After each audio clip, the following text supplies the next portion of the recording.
குறுக்க கயிறு ஏற்றிருந்தான். என்னன்னா இந்த கயிறுக்கு இல்ல இந்த சாதி உட்காரணும், இந்த கயிறுக்கு இடையில இந்த சாதி உட்காரணும், இந்த கயிறுக்கு இடையில இந்த சாதி உட்காரணும் என்று பிரிச்சு வச்சிருந்தான். நுட்பமா விளங்கணும். இது எங்க நொறுங்குது? இந்துக்கள், என் அன்பிற்குரிய சொந்தங்களே, இந்துக்கள் கோயிலுக்கு வழிபட செல்கிறார்கள், இஸ்லாமியர்கள் பள்ளிவாசலுக்கு தொழச் செல்கிறார்கள், கிறிஸ்தவர்கள் தேவாலயங்களுக்கு செபிக்க செல்கிறார்கள், எல்லோரும் சேர்ந்து திரையரங்குக்கு செல்கிறார்கள். எல்லா சாதி பாத்திரங்கள் இந்த கலை திரைப்படமாக, திரைக்கலையாக, நவீன வடிவமாக, அறிவியலாக மாறி வருகிற போது அங்க போய் நீங்க என்னாலுங்க அப்படி கேட்க முடியாது ராஜா. கேட்க முடியாது. அங்க போய் உங்க இருக்கை எண் என்ன, சீட் நம்பர் என்னன்னா கேட்க முடியும். நீ என்ன சாதினா செருப்பு இருப்பாரு எடுத்து அடிச்சு பிச்சு. நீ தொடர் வண்டியில பயணிக்கும் போது நீங்க என்னால கேட்க முடியும். கடை விட்டு தள்ளிட்டுருவான், ஒரே மாதிரி அமைச்சிட்டு. அங்க உங்க இருக்கை எண் என்ன, வானூர்தியில பறக்கும் போது உங்க இருக்கை எண் என்ன, வாட்ஸ் சீட் நம்பர் தான் கேட்க முடியும். உங்க கேஸ்ட் என்னன்னா பேஸ்ட் போட்டு ஒட்டிடுவான் தம்பி. அப்ப என்ன ஆயிடுச்சு? இது நீங்க இப்ப எது உங்களுக்கு தேவை? திரையரங்குகள் தான் அதிகமா தேவைப்படுது இப்ப இருக்கிற நிலைமையில. நம்ம அது ஒரு கருவி, அவ்வளவுதான். அதை நம்ம எப்படி பயன்படுத்திக்கிறோங்கிறது தான். இது புகழ்பெற்ற நோபல் பரிசு பெற்ற ரவீந்திரநாத் தாகூரோட கவிதை ஒன்று இருக்கு. ஜன்னலுக்கு வெளியே ஒரு மரக்கிளை வியாடிட்டு இருக்கு, அந்த சுவத்துல ஒரு கோடாரி மாட்டிருக்கு. அந்த கோடாரிய பார்த்து இந்த கிளை தன் இலைநாவை அசைத்து பேசுதுங்கிறான். அது கவிதை. அந்த இலை கேக்குது, அந்த கிளை கேக்குது, நான் தானே உனக்கு, இந்த கோடாரிகிட்ட பேசுது, நான் தானே உனக்கு உடலாக இருக்கிற அந்த கனையை, அந்த புடிய தந்தேன், என் உடம்ப கொடுத்து உனக்கு தந்தேன். ஆனா அந்த நன்றி உணர்ச்சி இல்லாம நீ வெட்டிட்டியே, என் கிளையை நீ வெட்டிட்டியே, இப்படி செய்யலாமா என்று அந்த கிளை கேக்குது.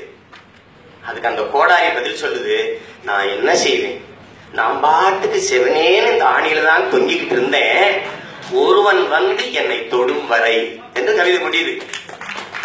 அந்த கோடாரியின் குற்றம் அல்ல, அதை எடுத்துக்கொண்டு போய் மரக்கரை வெட்டினால அவனுடைய குற்றம்.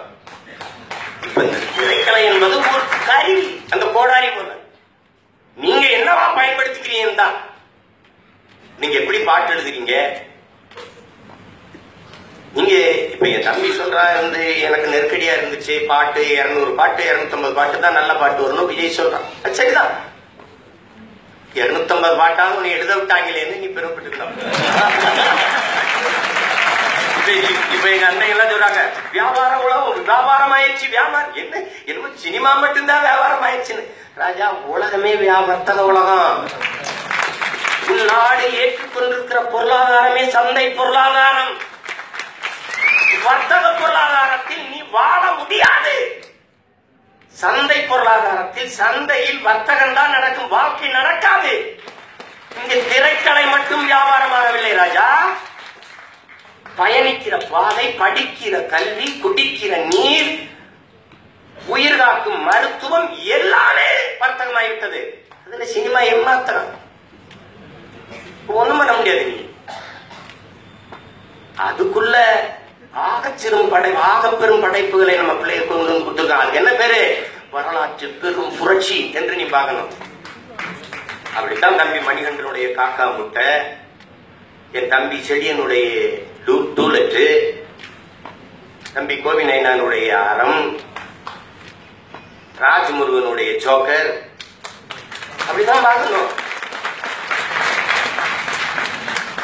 தம்பி விஜய் சேதுபதி தயாரிச்சு லெனின் பாரதிங்கிற ஒரு தம்பி இயக்கிய மேற்கு தொடர்ச்சி மலை, தம்பி பா விஜய் தயாரிச்சு இன்னைக்கு மாரி செல்வராஜ் இயக்கி இருக்கிற பரியேறும் பெருமாள் போன்ற படங்கள்லாம் என்னது? எப்படி பார்க்கணுத? சினிமா என்கிற மாய கண்ணாடி மீது படிந்த தூசை துடைத்து விட்டு தூய கண்ணாடிகளாக மாற்றுகிற படைப்புகளாக வந்துட்டு இருக்கு. அதுல பெருமைப்பட்டிருந்தோம். இப்ப நீ வரலையே, அண்ணே நல்ல படமே வரலன்னு என்ன ஒரு இடத்துக்கு நான் ராமநாதத்து விவசாயி 8-10 வருஷம் ஆச்சு மழை பெஞ்சு. ஆனாலும் என் அப்பன் நம்பிக்கையோட உழுகிறான். 9 வருஷத்துக்கு முன்னாடி விளையலாங்க, விளையல, மழையே இல்லை. இந்த வரட்டு காட்டை கட்டி மழை பெய்யாத அந்த வானம் பத்த பூமியில உழுது விதைச்சு என்ன ஆக போகுது? அவன் நம்பிக்கையை விடல, மறுபடியும் உழுதான், மறுபடியும் விதைச்சான். மழை பெய்யல, முளைக்கல, விட்டான். மறுபடியும் உழுதான், மறுபடியும் விதைச்சான். ஏன்? என்னைக்காவது ஒரு நாள் மழை பெய்யும், என்னைக்காவது ஒரு நாள் முளைச்சிரும், விளைஞ்சிருங்கிற நம்பிக்கை தான் வாழ்க்கை போராட்டம். அந்த அந்த விவசாயியின் நம்பிக்கை போலதான் ஒவ்வொரு படைப்பாளியும் பார்க்கணும். இது முடியலையே, அது சரி. மாற்றம் மாற்றம் எங்க இருந்து வரும்? அதுவா வந்துருமா மாற்றம்? அந்த காந்தியடிகள் என்ன சொல்றது? நீ இந்த உலகத்தை, இந்த சமூகத்தை எப்படி மாற்ற நினைக்கிறியோ அந்த மாற்றத்தை உன்னிலிருந்து தொடங்குகிறான். ரொம்ப உதவியான சினிமா ஒரு குப்பைங்க, ஒரு கேவலங்க, ஒரு சாக்கடைங்க இருக்கட்டும். ஆனால் அதே திரைக்கடைக்குள் காந்தி வந்த போது, புரட்சியாளர்கள் அம்பேத்கர் படமாக்கப்பட்ட போது, மாவீரன் பகத்சிங் படமாக்கப்பட்டு வந்த போது பாரு எவ்வளவு பெருமைக்குரியதா அந்த ஊடகம் மாறி பாரு. என்ன கதாநாயகம் கட்டி பிடிச்சு அப்படி மரத்து நிழல்ல பாடுறது மட்டும்தான், குழு குழுவா சேர்ந்து ஆடுறது பாடுறது மட்டும்தான் சினிமா நினைச்சா? அண்ணல் அம்பேத்கரா நடிச்சுட்டு மம்முட்டி போகும்போது வட இந்தியாவுக்குள் மக்கள் காலில் விழுந்து வணங்கினார்கள் என்று சொல்ற அந்த மக்கள் அந்த மகத்தான தலைவன் மீது வைத்திருக்கிற நம்பிக்கை பாற்று எனக்கு தெரிய வந்ததுங்கிற கண்களையும் சொல்ற. நீ சாதாரண திரைக்கலை நினைச்சிடாத. இந்த மண்ணில் என்ன நீ கப்பலோட்டி தமிழனாக, கட்டபொம்மனாக, பெருந்தலைவராக, பெரியாராக எத்தனை படைப்பு. கர்ணன் வந்தபோது எவன் இந்த கர்ணன் எல்லாம் தெரிஞ்சுக்கிறான்? பாரதிய படம் பார்த்து தெரிஞ்சுக்கிற நிலையில தான் நாம இருக்கோம். பாரதிய தம்பி கூட பாரதி கவிதை எல்லாம் சொன்ன வசந்தபால். பாரதி கொண்டாடப்பட வேண்டிய மகத்தான ஆற்றல்கள் எல்லாம் இன்னைக்கு படிக்கிறது குறைஞ்சிருச்சு. ஏன்னா நம்ம கதா காலட்சேபம் கட்டு வளர்ந்த கூட்டம். படிக்கிறதை விட கேட்கறது பார்க்கறதுல ஆர்வம் அதிகம். நீ திரைக்கலை எப்படி பயன்படுத்துகிற? அதை மாலை நேர கல்லூரியாகவும் பயன்படுத்தலாம், இல்ல கண்ணு வழியே காது வழியே போதை ஏற்றுகிற சாராய கடைகள், மதுக்கடைகளாகவும் பயன்படுத்தலாம். அது அப்படிதான். அது நம்ம எப்படி எடுத்துக்கிறோம்ங்கிறதா. நீங்க என்ன நினைக்கிறீங்க? திரைக்கலை ஏதோ படைப்பு, எந்த படைப்பாலையும் கற்பனையில் எது ஒன்றையும் படைப்பதில்லை. இது யாரும் மறுக்க முடியாது. எங்க அண்ணன் குற்றப்பத்திரிக்கை எடுத்தாங்க, புலன் விசாரணை எடுத்தாங்கன்னா ஒரு சமூக நிகழ்வு அவரை பாதிக்குது. அதான் என் தம்பி வசந்தபாலன் சொன்ன. அண்ணன் அந்த போய்கிட்டு இருந்த மாம்பழத்துல அந்த தெருவில் நடந்து கொண்டிருக்கும் போது அந்த வேலை செய்து விட்ட பெண்களை வந்து பார்க்கும்போது எனக்கு தோணிச்சு, அதுதான் பொறி. அப்படிதான் கதை கரு வரும். இந்த ஆக சிறந்த கதை திரைக்கதையினுடைய ஆசானாக இருக்கிறேன் ஐயா பாக்கியராஜ் இருக்கிறாங்க. எல்லாருக்குமே தான், எல்லாருக்குமே தான். இப்ப நாங்கெல்லாம் என்ன, ஒரு கலைஞன் தான் கண்டது, கேட்டது, பார்த்தது, ரசித்ததைத்தான் படைக்க முடியும். அதான் எழுத முடியும், அதான் படைக்க முடியும், படமா எடுக்க முடியும். அப்ப இதுல இருந்து என்ன தெரியுது? சிந்தனை என்பது சமூகத்தின் விளைச்சல். இங்கிருந்து எடுக்கிறோம், அதை வேற வடிவத்துல கொடுக்கிறோம். அப்ப நான் நிக்கிறேன்னா என் நிழல் விழும்போது வேற ஒரு உருவமா விழாது, என் நிழலாக விழும். அப்ப சமூகத்தின் நிழல் தான் திரைப்படம், திரைக்கலை. அதை விளைக்கணும். அது போய் அது சரியில்லை அப்படின்னா சமூகம் சரியில்லைன்னு அர்த்தம்.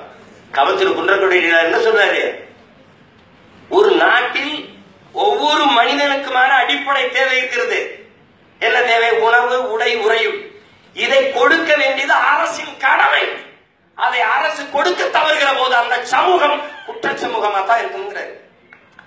அப்படிப்பட்ட குற்ற சமூகம், சமூகமே குற்றமாயிடுச்சு.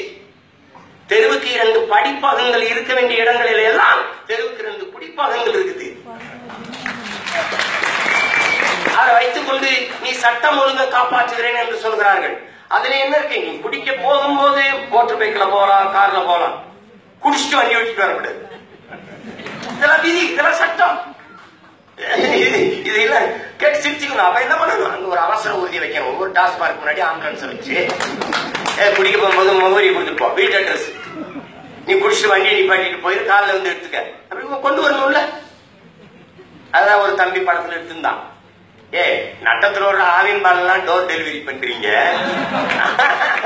லாபத்துல டாஸ்மார்க் ஒரு தடவை டோர் டெலிவரி பண்ணுங்களா, அதுக்கு ஊறுகாயோட கொடுத்து பாருங்க, எப்படி போடுற ஓட்டையும் பாருங்களேங்கிறான். இன்னொரு தம்பி எடுத்திருந்தான், அது படம் தான். அதுல என்ன போட்டு நம்புறீங்க?